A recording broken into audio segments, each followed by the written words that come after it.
Hello students, welcome to Gopali community of economics. Dear student, आज के अपने इस लेक्चर 2 के अंदर हम गेट जो 2021 का जो क्वेश्चन पेपर हुआ था उसके क्वेश्चन नंबर 11 से लेकर के 20 तक क्वेश्चंस करेंगे। पहले 10 वीडियो का हमने जो एक्सप्लेनेशन है वो पिछले वीडियो में डाल दिया था। तो अब हम देखिए पूरा डिटेल में डिस्कस करते हैं क्वेश्चन नंबर 11 के बारे में। क्वेश्चन नंबर 11 क्या कहता है कि देयर आर मेनी रीज़न, कि बहुत सारे रीज़न होते हैं एक कंट्री के पुअर होने के। Why a poor country may fail to catch up with a rich neighbour, कि बहुत सारे रीजंस हैं कि एक गरीब कंट्री जो है वो अमीर कंट्री के इक्वल क्यों नहीं जा सकती है, जाने में फेल हो जाती है। बहुत सारे रीज़न हैं। तो नीचे दिए गए रीज़न के अंदर से वो कौन सा रीज़न नहीं है, राइट। तो देखिए, अगर पुअर कंट्री के अंदर पॉपुलेशन ग्रोथ ज़्यादा होगी तो बेसिकली डियर स्टूडेंट ये जो क्वेश्चंस है वो ये क्वेश्चन है सोलो मॉडल से। अगर पॉपुलेशन ग्रोथ ज़्यादा होगी तो पर कैपिटा इनकम डाउन जाएगी, एक बात। दूसरा, रिच कंट्री के पास कैपिटल ज़्यादा होती है, रस, इसलिए वो आगे रहता है। पुअर कंट्री के पास सेविंग जो है वो ज़्यादा रहती है, नहीं। डियर स्टूडेंट, ये सोलो मॉडल है। सोलो मॉडल से आपसे क्वेश्चन पूछ रहा है कि एक्चुअल में सेविंग जो है वो कम होती है पुअर कंट्री में, इसलिए अमीर आदमी के पास, अमीर कंट्री के पास जो है वो सेविंग ज़्यादा होती है, वो इन्वेस्टमेंट करता रहता है। देखिए, सोलो एक बेसिक सा मॉडल है। मैंने 1 घंटे का मॉडल जो बना करके यूट्यूब पे डाल रखा है, आप उसको पूरा देखिएगा और उसके बाद में एक भी सिंगल क्वेश्चन आपका उससे छूटेगा नहीं। सोलो क्या कहता है कि जैसे खेत में कोई आदमी काम करता है, उसके पास कोई भी मशीनरी नहीं है, राइट, तो वो खुद अपने हाथों से कितना काम कर पाएगा। इसके अगर उसके पास जितनी मशीनरी ज़्यादा होगी उतनी प्रोडक्टिविटी ज़्यादा रहेगी, राइट, तो उतना ही वो काम ज़्यादा कर पाएगा।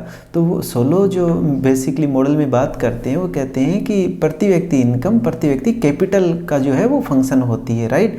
तो यहाँ पर देखिएगा मशीनरी कहाँ से पैदा होती है। किसी इंसान के पास जितना इन्वेस्ट करने को रुपया रहेगा, सेविंग रहेगी, इन्वेस्ट करेगा, उतनी मशीनरी पैदा होगी।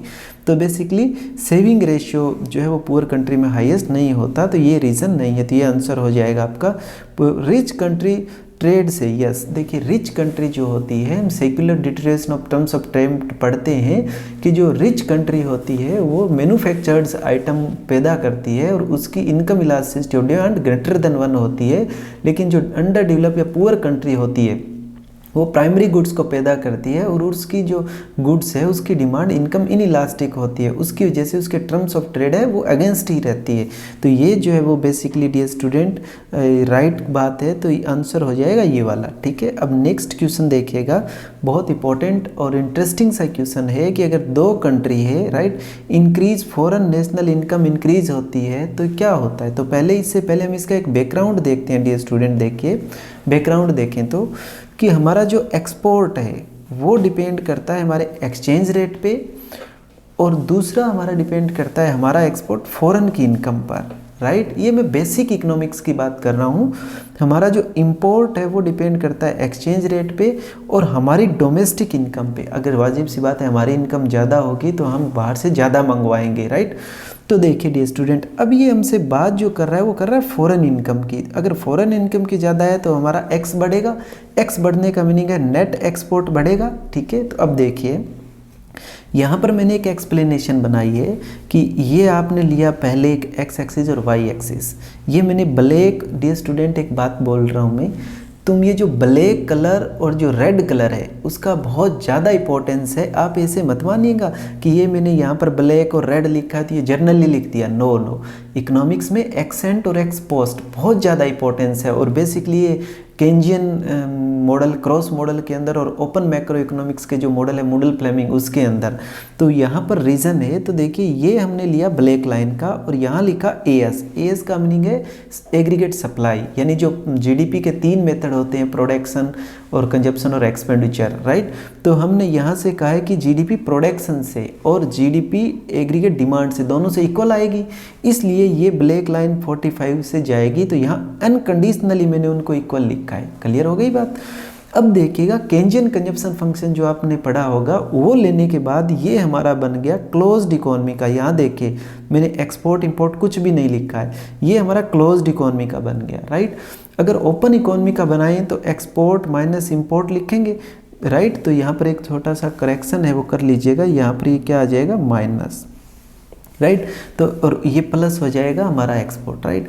तो देखिए डी स्टूडेंट, यहाँ से इसका जो स्लोप है वो एम जो हम लेते हैं बेसिकली वो हम एम ए से लेते हैं, एम बार प्लस में एम नोट वाई। ये वाई हमारा डोमेस्टिक लेते हैं, ये भी ऑलरेडी डोमेस्टिक है, इसलिए जो एक्स माइनस एम रखेंगे तो ये जो एम की वैल्यू रखी जाएगी वो एक्स माइनस एम बार माइनस एम नोट वाई हो जाएगा, इसलिए ये जो माइनस का एम नोट यहाँ आ जाएगा, फॉरेन ट्रेड मल्टीप्लायर जो आप पढ़ते हैं बेसिकली, राइट। तो देखिए डियर स्टूडेंट, अब हम आगे चलते हैं। तो आपने यहाँ से देखा कि ये जो लाइन आई है थोड़ा पिंक कलर का, ये जो लाइन है ये आपकी थोड़ी स्ट्रेट हो गई, राइट, और इसका स्लोप यहाँ से जो है वो कम हो गया थोड़ा, ये वाला, राइट। अब देखिएगा, अगर फॉरेन की इनकम बढ़ती है तो नेट एक्सपोर्ट बढ़ेगा, यानी हमारा एक्स बढ़ेगा।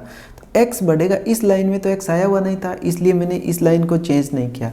अब एक्स आपको पता है इंटरसेप्ट में आया हुआ है तो पैरेलल शिफ्ट करेगा, पैरेलल शिफ्ट मैंने इसको कर दिया। उससे पहले एक बात देखिएगा डियर स्टूडेंट, यहाँ पर जब ये हमारा क्लोज्ड की और ये ओपन की जो लाइन आई है वो दोनों एक साथ मैच कर रही है, इसका मीनिंग नेट एक्सपोर्ट और इंपोर्ट हमारा जीरो है, इसलिए मैंने यहाँ पर देखिए नेट एक्सपोर्ट इस पोजीशन पे क्या लिख दिया है, जीरो। ये यहाँ से ओरिजिन से स्टार्ट हो रहा है, राइट, जीरो हो गया। अब देखिए डियर स्टूडेंट, यहाँ पर अगर हम इससे थोड़ा आगे बढ़ें इस इक्विलिब्रियम वाले पॉइंट से, तो ये देखिएगा ये क्लोज्ड किए, ये क्लोज किए, ये ओपन किए, तो इसका मीनिंग ये डिफरेंस किसकी वजह से आ गया कि ओपन वाली में कम हो रही है, ओपन वाली नीचे है, इसका मीनिंग एम ज़्यादा है एक्स कम है, तो ये आपका डेफिसिट दिखाई दे रहा है। अभी तक हम क्वेश्चन पे नहीं पूछे हैं, क्वेश्चन पे आगे पहुँचेंगे, राइट। अब देखिएगा फॉरेन की इनकम अगर बढ़ती है तो एक्स बढ़ेगा, एक्स इंटरसेप्ट में आया हुआ है इसलिए पैरेलल शिफ्ट हो गई, राइट। अब जब ये पैरेलल शिफ्ट हो गई तो यहाँ पर अगर हम नीचे चलें सीधा, इनकम बढ़ गई, इनकम बढ़ने के बाद यहाँ पर नीचे चलें तो देखिए डियर स्टूडेंट, अब हमारा क्या हो गया है, ये वाला जो कंसेप्ट है उस कंसेप्ट में क्या पैदा हो गया है कि हमारा जो नेट एक्सपोर्ट है वो बढ़ गया है, राइट, क्योंकि हम नेट एक्सपोर्ट बढ़ा हुआ दिखाएंगे तो अब हमारा नेट एक्सपोर्ट जो है वो ज़्यादा हो गया, तो ये हमारा क्या दिख रहा है, ट्रेड सरप्लस, क्लियर। तो यहाँ पर हम देखते हैं कि फॉरेन कंट्री की अगर इनकम जो है वो इंक्रीज़ करती है तो increased export and increase domestic output, answer would be first, clear हो गया यहाँ से। अब देखिएगा डियर स्टूडेंट, नेक्स्ट चलते हैं। ये डियर स्टूडेंट इस वीडियो के मैं डिस्क्रिप्शन में डाल रहा हूँ, मैंने कंज्यूमर बिहेवियर अंडर अनसर्टेनिटी के ऊपर 3 वीडियो करवाए हैं, वो आप देख लीजिएगा, आपके टॉपिक के अंदर है, उससे बाहर आपका कोई भी क्वेश्चंस नहीं जाएगा और बहुत इंटरेस्टिंग स्टोरी मैंने उसमें डिस्कस करके बताया, राइट। तो देखिए यहाँ से इसने ये कहा है कि ये तो लॉटरी है, उसके चांसेस इतने इतने हैं, इस लॉटरी के चांसेस दे रखे हैं, राइट, और एक कोई सर्टेन इनकम है उसको 28 रुपए की, राइट। तो वो कहता है कि वो इनडिफरेंट है, तो वो इन्फॉर्मेशन क्या बताती है पीकू के बारे में, तो देखिए दिए स्टूडेंट, पहले हम यहाँ से एक्सपेक्टेड इनकम निकालते हैं, इनकी एक्सपेक्टेड इनकम क्या आएगी, तो हम क्या करेंगे, 24 इंटू 2/6 प्लस में 12 इंटू 3/6 प्लस में 48 इंटू 1/6 प्लस में 6 इंटू 0, तो वो तो 0 हो जाएगी, यहाँ से 4, यहाँ से 2, यहाँ से 8 आ जाएगा, तो ये 8 प्लस में यहाँ से 6 प्लस में यहाँ पर 8 प्लस में 0, तो ये आप गई आगे 22। अब देखिए ये है एक्सपेक्टेड इनकम, राइट, तो एक्सपेक्टेड इनकम 22 है एक बात, और सर्टेन इनकम है 28। इसका मीनिंग क्या समझ आता है डियर स्टूडेंट कि वो जो है वो देखिए ये वाला पॉइंट बड़ा इंपॉर्टेंट है कि वो 22 जो रिस्की इनकम है उसकी यूटिलिटी उसके लिए, और 28 जो सर्टेन है उसकी यूटिलिटी इसके लिए सेम है, तो इसका मीनिंग वो रिस्क लविंग है, इसका मीनिंग वो रिस्क लवर है, क्लियर समझ आ गया ना, क्योंकि इनकम कम है फिर भी यूटिलिटी उसकी सर्टेन के इक्वल है, इसका मीनिंग वो रिस्क लवर है। तो वहाँ पर वो वीडियो देखिएगा आपको बिल्कुल क्लियर हो जाएगा, ठीक है, जो 3 वीडियो मैंने कंज्यूमर बिहेवियर अंडर अनसर्टेनिटी पे डाल रखे हैं। नेक्स्ट देखिए डियर स्टूडेंट, सिंपल सी बात है, इसने ये जो स्टेटमेंट आप पढ़ लीजिएगा क्योंकि इसमें कोई ज़्यादा बात नहीं है। देन द एस्टिमेटेड कोफिशिएंट जो है वो आपको बेसिकली यहाँ से आएगा, ये आपकी मेजरमेंट की हुई वैल्यू हो गई, ये वैल्यू इसके अंदर से माइनस होगी, सेम उसी तरह से x और y की। तो ये बिल्कुल बेसिक सा क्वेश्चन है, कुछ भी इसके अंदर नहीं है, आपका एस्टिमेटेड कोफिशिएंट ऑफ बी जो है फोर्थ के लिए उसने पूछ रखा है। तो ये बहुत सिंपल सी बात है, तो इसमें कुछ भी क्वेश्चंस, इसका कोई बड़ा क्वेश्चंस बन नहीं रहा है, क्योंकि बेस एस्टिमेटेड से फर्स्ट एस्टिमेटेड का difference divide by base independent का एस्टिमेटेड का और उसके बाद जो फर्स्ट एस्टिमेट का डिफरेंस है, राइट। नेक्स्ट देखिएगा, नेक्स्ट बात करता है आपकी एज्यूमिंग दैट एक्सटर्नल इकोनॉमी। सबसे पहले दो तरह की बात होती है, इकोनॉमी और डिस इकोनॉमी। तो यहाँ पर इकोनॉमी यानी पॉजिटिव एक्सटर्नलिटीज़ है। अब पॉजिटिव एक्सटर्नलिटीज़ है तो यहाँ क्वांटिटी हो गई, यहाँ पर कॉस्ट हो गई, या cost is equal to price होता है या मार्केट सक्सेस होता है। तो ये आपका सप्लाई करो हो गया, ये डिमांड करो हो गया। When demand increase in A perfectly competitive market in long run the price of the product. देखिएगा, इकोनॉमी एग्जिस्ट करती है तो यहाँ पर वाजिब सी बात है कि डिमांड इंक्रीज करे जो भी हो, हमारी सप्लाई साइड ये हो गई, क्योंकि पॉजिटिव जो है वो पॉजिटिव एक्सटर्नल इकोनॉमी एग्जिस्ट करती है। तो यहाँ पर क्या आएगा, इनिशियली प्राइस फॉल होगा, fall price initially before demand increase. Yes, demand अभी तक इंक्रीज नहीं हुई है, एंड क्वांटिटी इंक्रीज, क्योंकि डिमांड बाद में इंक्रीज करने के बाद तो ये देखिएगा प्राइस बढ़ जाएगा ना क्वांटिटी इंक्रीज होने के साथ साथ। तो एग्जैक्ट 100% एग्जैक्ट आंसर ये आएगा, राइट।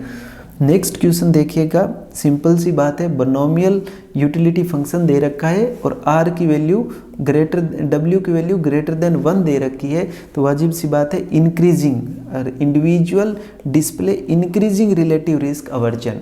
ठीक है, ये जो आप वहाँ पर करोगे क्वेश्चंस, उसके अंदर मैंने डिस्कस कर रखा है और एक मैं वीडियो बनाऊंगा बाइनोमियल जो डिस्ट्रीब्यूशन है उसके ऊपर डिटेल में, और बाइनोमियल यूटिलिटी फंक्शन के ऊपर भी, तो आपको वहाँ से क्लियर हो जाएगा। ठीक है, नेक्स्ट देखिएगा, इसका ये जो है वो मैंने डाला है यहाँ से, इंक्रीजिंग रिस्क अवर्जर जो होता है वो इसका ग्राफ इसलिए आएगा। तो बाइनोमियल का भी ऐसे ही यूटिलिटी फंक्शन का ग्राफ बनता है। ठीक है, नेक्स्ट देखिएगा डियर स्टूडेंट, ट्विन डेफिसिट, ये बहुत ज़्यादा इंपॉर्टेंट रहा है।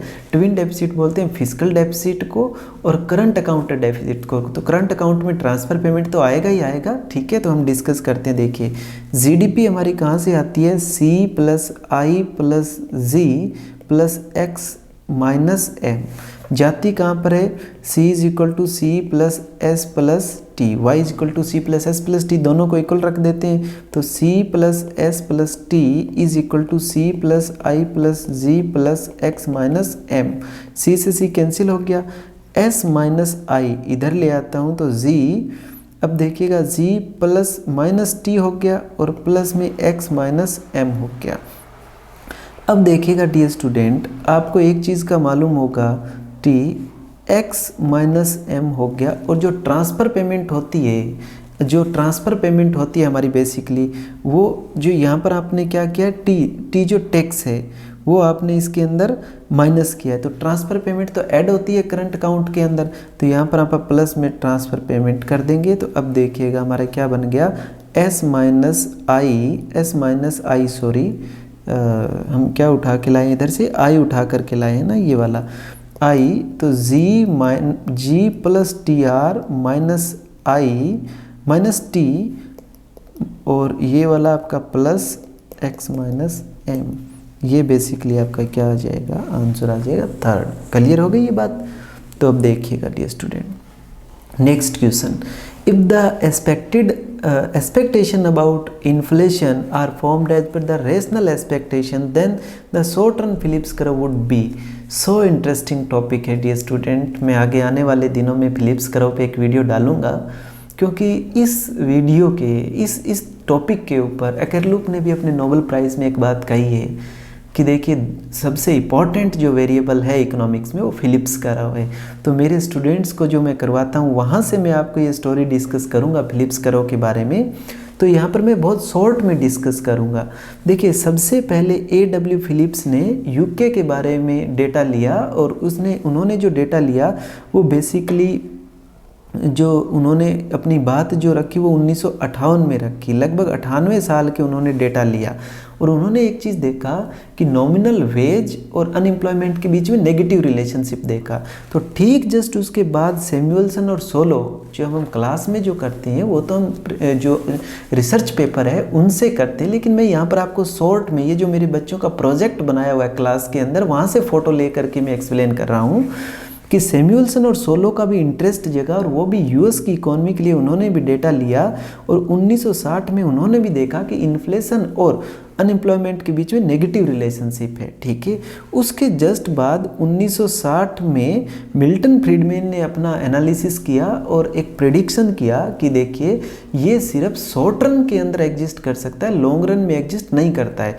उनके पीछे जो मिल्टन फ्रीडमैन ने बात कही वो बेसिकली स्टिकी वेज थ्योरी थी। उन्होंने ये बात कहा कि unemployment is equal to natural unemployment minus में alpha actual inflation minus expected inflation. Clear.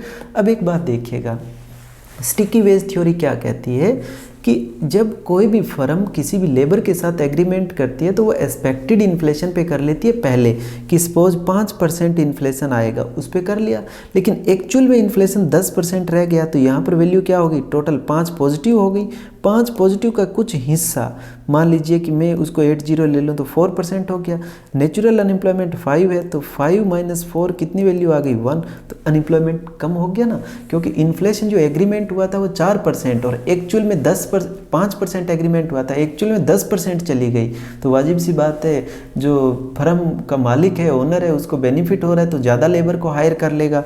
तो लेकिन लॉन्ग रन के अंदर लेबर जो है वो समझ जाएगी कि नहीं भाई तेरा रियल वेज कम हो गया है, इसलिए वो लॉन्ग रन में अनएम्प्लॉयमेंट यानी ये एक्सपेक्टेड वैल्यू और एक्चुअल वैल्यू इक्वल हो जाएगी, इसलिए ये वैल्यू 0 हो जाएगी तो अनएम्प्लॉयमेंट नेचुरल अनएम्प्लॉयमेंट के इक्वल चला जाएगा।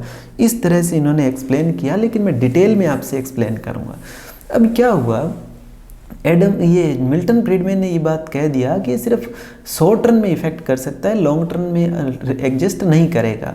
लेकिन फिर वियतनाम वार हुआ, ठीक है, तो यूएस के अंदर फिर 1974 के अंदर जो गल्फ कंट्रीज़ है उन्होंने बेसिकली जो ऑयल को कार्टेल बना लिया तो कोस्ट साइड प्रॉब्लम आ गई। तो यूएस ने बेसिकली, जब आपको पता है वार होता है तो मनी भी एक्सपेंडिचर भी बढ़ाया, फिजिकल भी बढ़ाया, तो मॉनेटरी और फिजिकल पॉलिसी दोनों को बढ़ाया। उसकी वजह से वहाँ पर वाजिब सी बात है कि ये देखिएगा इस पीरियड के अंदर कि इन्फ्लेशन जो है वो बेसिकली हाई हो गई थी इस वार के अंदर। अब देखो इन्फ्लेशन, यूएस इकॉनमी में इन्फ्लेशन हाई हो गई, लेकिन उसके बाद जब प्रॉब्लम तब राइज हुई जब एक्चुअल में ऑयल जो एक्सपोर्टिंग कंट्री है उन्होंने कार्टेल बना लिया। तो देखिए यूएस की इकॉनमी यहाँ पर जा कर के खड़ी हो गई, राइट। लगभग 10% आपका इन्फ्लेशन और वही 8 से 9% आपका अनएम्प्लॉयमेंट। ये यूएस की इकॉनमी में 29 के क्राइसिस के बाद का दूसरा सबसे बड़ा प्रॉब्लम था। तो इसको टैकल करने के लिए बार बार क्वेश्चन उठा कि अगर हम इन्फ्लेशन को डाउन करेंगे, तो मॉनेटरी पॉलिसी टाइट करनी पड़ेगी। तो वाजिब सी बात है कि मॉनेटरी पॉलिसी में जब इंटरेस्ट रेट बढ़ेगा तो इन्वेस्टमेंट भी गिरेगा, इन्वेस्टमेंट गिरेगा तो अनएम्प्लॉयमेंट भी गिरेगा, अनएम्प्लॉयमेंट गिरेगा तो आउटपुट भी गिरेगा। तो देखिए वाजिब सी बात है कि अगर 1% इन्फ्लेशन गिराते हैं तो इसका मीनिंग है 5% आपकी जीडीपी गिर जाएगी, उसको हम सेक्रीफाइस रेशियो कहा गया। और जब जीडीपी गिरेगी तो अनएम्प्लॉयमेंट बढ़ेगा, उसको हमने ओक्यून लॉ बोला है, राइट। तो वहाँ से चीज़ें आई उठ करके। तो एक्चुअल में हो क्या रहा था यहाँ पर देखिए डियर स्टूडेंट, जनरली प्राइस बढ़ता है यहाँ से यहाँ तक तो इकोनॉमी बढ़ती है, लेकिन यहाँ पर क्या हो रहा था कि प्राइस बढ़ रहे थे लेकिन इकोनॉमी में अनएम्प्लॉयमेंट बढ़ रहा था। इसका रीज़न तो ये था कि कॉस्ट साइड से प्रॉब्लम बढ़ रही थी, राइट। तो इसको बोला गया कॉस्ट पुश इन्फ्लेशन, वहाँ से ये प्रॉब्लम जनरेट हुई और इसी से हम इसको स्टैगफ्लेशन भी बोलते हैं, राइट। तो फिर जो है वो न्यू क्लासिकल इकोनॉमिस्ट का थॉट कंसेप्ट राइज हुआ। उन्होंने कहा देखिए ऐसी बात नहीं है, आप इकोनॉमी में अनाउंस कर दीजिएगा, आज के जो इकोनॉमिक प्लेयर है वो रेशनल है, आप अनाउंस करोगे कि सेंट्रल बैंक की हम आगे आने वाले पीरियड के अंदर इन्फ्लेशन 3% लेके जा रहे हैं, तो वो जो लेबर का एग्रीमेंट है वो अपने आप लेबर समझ जाएगी कि भाई नेक्स्ट ईयर के अंदर 3% रहेगी, चाहे अभी 10% हो, इसलिए वो 3% पे भी जॉब करने के लिए एग्री हो जाएगी। इसका मीनिंग आप सीधा यहाँ से यहाँ आओगे और देखोगे आप कि जो मोस्टली है वो ये वाला स्ट्रक्चर बन गया। उसके बाद मैं इसको डिटेल में 1-1.5 घंटे में पूरा वीडियो एक्सप्लेन करूंगा आगे आने वाले पीरियड में। उसके बाद यूएस ने दुनिया में जो ऑयल का जो रिसोर्सेज है उस पर कंट्रोल करना स्टार्ट किया और स्लोली चीज़ों को वो जो यहाँ पर ले गए, यानी कि कॉस्ट को रिड्यूस ही करते गए इनोवेशंस और ऑयल कंट्रोल करके। तो अमेरिका ने पूरी दुनिया का इसने ग्लोबल ऑर्डर चेंज कर दिया, राइट। तो जो रेशनल एक्सपेक्टेशन है उस पर आप देख रहे हो रियल डेटा में क्या हो गया, वर्टिकल, राइट। हालांकि थोड़ा सा कुछ चेंज हुआ है, वो एक्चुअल में मॉडल की बात की जा रही है यहाँ। ये चेंज इसलिए हुआ है कि वो जो अगर गवर्नमेंट अनाउंस करती है तो लोग ज़्यादा बिलीव करते हैं कंपेयर टू बैंक, राइट। तो यहाँ पर अनाउंसमेंट जो इफेक्ट है वो बैंक ने किया है। ये मेरे स्टूडेंट्स हैं, दिव्या ज्योति उड़ीसा से है, अर्चना भी है, नवरीत भी है, कनुप्रिया भी है, हिमाचल से, उत्तराखंड से, इन्होंने ये जो है वो बनाया है, राइट। तो देखिए डियर स्टूडेंट, इसका जो आएगा वो क्या आ जाएगा, parallel to vertical axis, right. अब देखिएगा ये an economic development proceed income inequality lead to follow एक कर्व। देखिए कुजनेट ने एक कर्व बनाया है इन्वर्टेड यू शेप। उन्होंने क्रॉस सेक्शन के डेटा लिया है और उन्होंने देखा है कि अलग अलग कंट्री का जो बहुत ज़्यादा डेवलप हो चुकी है उसमें जो इनइक्वालिटी कम है, जो डेवलपिंग है उसमें इनइक्वालिटी ज़्यादा है और जो पुअर है उनमें भी इनइक्वालिटी कम है। तो ये आपका टाइम सीरीज डेटा नहीं है, क्रॉस सीरीज है, तो इन्वर्टेड यू शेप आ जाएगा, ठीक है। India has the highest amount of the foreign debt. Dear student, मैं आपको एक बात कह रहा हूँ, मैंने डेट के ऊपर 3 वीडियो बनाए हैं। ऐसे वीडियो आपको YouTube पर भी नहीं मिलेगा, ठीक है, जल्दी से किसी भी और चैनल के ऊपर। ये बात मैं गारंटी के साथ आपको बोल रहा हूँ, क्योंकि ये जो डेट का जो मैंने 3 वीडियो बनाए हैं उस पे मैंने ये जो डेवलप किया है, ये मैंने खुद पर्सनली चीज़ों को डेवलप करके यहाँ पर बनाया है। किसी कोई बुकलेट का रेफरेंस नहीं है कि ये जो ले करके बुक से बनाया हो।